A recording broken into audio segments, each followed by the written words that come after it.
Hi, I'm Tim Roble, and welcome to another episode of Adventure Athlete, talking about the Droid and the Everlast 82i plasma cutter. Absolutely love this machine, and right now what I'm doing is I'm working on this custom Humvee project. It's a high-low project, so I'm having to make specific tabs for each location because they're unique. And what makes that really nice is this machine and able to produce templates that actually are cut out parts that look great from your templates. And sometimes my templates aren't that great, but I started playing around. I thought I would put some hexes or a hex in this this last one. So we're gonna do this together and see how it turns out.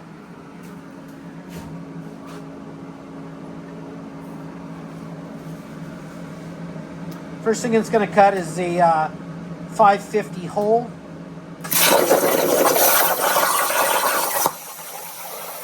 Now to do the hex.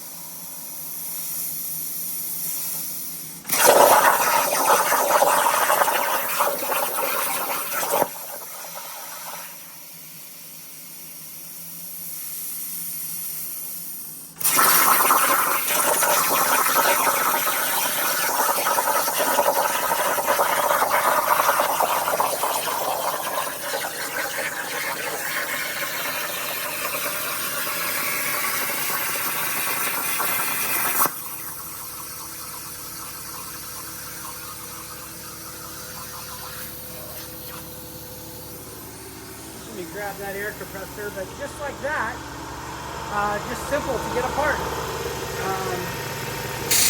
It really makes making these custom brackets nice, and now we'll see if that hexagon, I was cutting on the slat, which I normally don't do, but yeah, it fell right out. And that's a nice part, very little dross. This is 3/16, and it's going to be a tab to hold one of those leaner actuators. So with this process, it would be easy to be able to lay out something that you would normally do on the computer, draw it out. They got a bunch of different sizes. I think I got this off of Amazon. It's called a 10-piece honeycomb. And all different sizes and stuff, and it seems to work out pretty cool. I'm super happy with the process. What do you guys think? That's going to be it for now. Hit me up with questions and comments. Please like and subscribe. I'd love to have you guys as a subscriber. That's going to be it for now. I'm Tim Roble, and I'll catch you here next time.